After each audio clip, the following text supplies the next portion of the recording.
Welcome back to Coast, everyone. We're having a conversation tonight with Michael Horn, researcher and official authorized media representative for Billy Meier.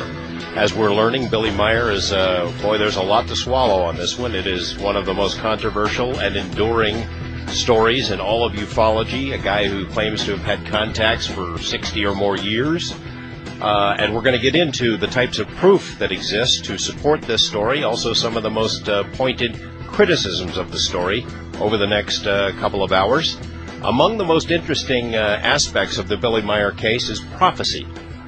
He claims to have made a number of different kinds of prophecies about everything from wars to AIDS to global warming, and we're going to look into those and see if we can in fact document that he made any of them and whether they came true or not. So we'll be right back with more of my guest Michael Horn on Coast to Coast AM.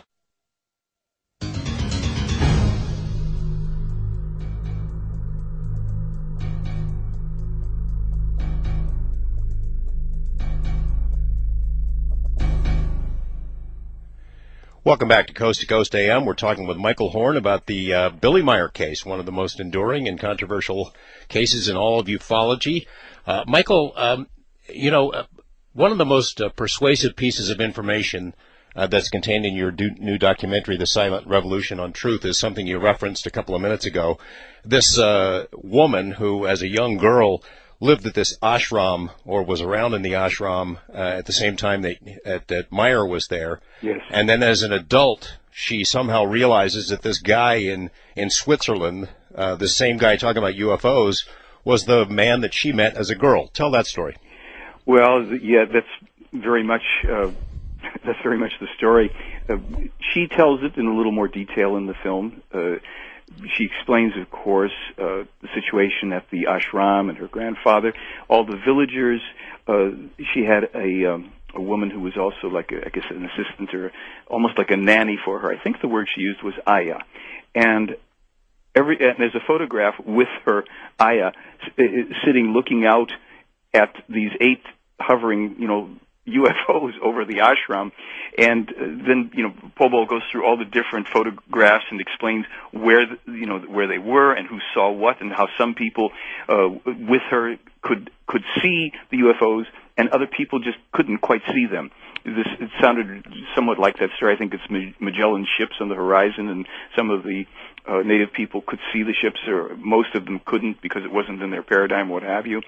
She talks about going through a book that she was about to get rid of, and she decided to open it up and look there, and she's reading it, and she sees the ashram mentioned in there, and then she goes a little farther, and she goes, oh my gosh, this is the man. I knew him. And she had been, for your listeners so they know, she had in her adult life left all of the stuff that happened to her back at the ashram and all that she had seen and known very much behind her. She became after college, she became a diplomat for Cambodia, and she served in the United Nations. I think it was in the General Assembly for 14 years. And then she retired, and she's married, and she wasn't looking for fame and fortune or to be disturbed by people who want to know about UFOs. But she also was talking about how, as a little girl, this woman, Asket, would appear in her room late at night and would sit there while she was falling asleep, and sometimes Asket would just, stroke her hair, kind of a motherly kind of way. In the morning, she would wake up, and she felt she knew a lot more about things and people, and she didn't know why, but things had come to her in her understanding. But again, she put all this behind her until she rediscovered, by accident, the book, and through it, Billy. And it was through Wendell Stevens, who she contacted, sent a letter to Billy, and in no time flat, he wrote back saying, I've got to talk to this woman again. And they were reunited. She went back over there, I think, in 1998 or so, and spent time with Billy. And as she tells it in the film, we were up for 3 days and 3 nights because it was like a homecoming for us. And one of the things, without giving away too much, but I guess it's kind of obvious, one of the things that the consultant to the U.S. Army Special Forces, who, body language reader and all that, points out is that the woman presents herself in a certain way that would be enormously difficult unless she was extremely well rehearsed, and we try to figure out why. But if she was, that would be the only other way other than that she's telling the truth. But again, we, as I said, we bring in a therapist who talks about people with delusional disorders. We give time and space to the skeptic, and we have to give enough so people can have an out and they can have a sense of the pros and cons. But clearly, I'm an advocate for the case. I don't hide that or anything like that. This expert on body language, I thought that was a real interesting touch. But he analyzed this lady. He also analyzed some videotape of Meier. Yes. And I thought he was less definitive in saying that, at least the comments I remember from the film, he was less definitive in saying that Meier is being absolutely truthful or non-deceptive. Am I remembering that correctly? Well, I don't think exactly that you are. He had said the only qualifier for him, as I recall from the film, is that he said he blinks his eyes quite a bit, which could be an indication that he's not being truthful. But on the other hand, very intelligent people very often have a high blink rate, and based on his eye movements, he is, all things considered, he's being genuine. But of course, this guy, and I should tell you that our consultant didn't know what Meier was talking about. Because we first had him, I made sure that he only saw Meier and didn't even hear him in German. Then we had the volume turned up so he could hear it, and he said initially to me that he spoke German, but when we were playing, the footage of Billy speaking in German, he says, I don't understand that dialect because it's Swiss German. So he did not know at all what Meier was talking about. It was only later, when we got to the Pobol Chang part of it, where the UFOs are coming up, that he has any sense of why we brought him in to look at this stuff. And you see him just as it was. I mean, we didn't say, okay, take two. We just shot it as we rolled the film on him. Before we leave the story of the ashram, you have him in India, where that newspaper article referred to him as the UFO man. Yeah. And the significance of that being that he didn't just make this up as an old guy living in the Swiss hills, that he'd been telling these kinds of stories in public for a long time. What is in that article? What does it say?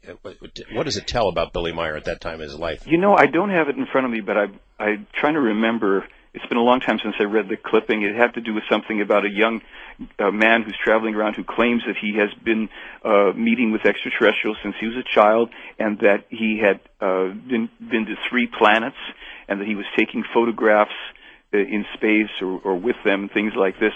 So they were kind of telling his story up until his early 20s. He was relating that thing, but clearly in there he had put out very much as he has maintained all along, that he's meeting with extraterrestrials, that he goes on board their ships, that they take him places, etc. Now, here's a pretty natural question for the skeptics. How did Meier create those photographs in 1964 in the middle of nowhere with no models, no Photoshop, no film developing places around, and enlargers and things like that? Nobody addresses that. They want to attack his crystal clear stuff that is, quote unquote, too good to be true.